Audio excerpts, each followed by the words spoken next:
Hello and welcome back.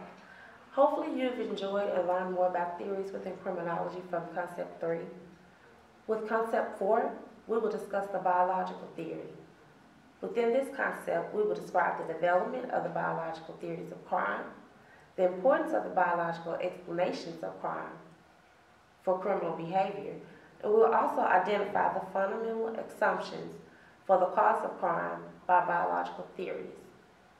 Also remember that your second post for your discussion board is due by Thursday. You are responding to one of your classmates and how they feel that a person's lifestyle can contribute to crime within society today.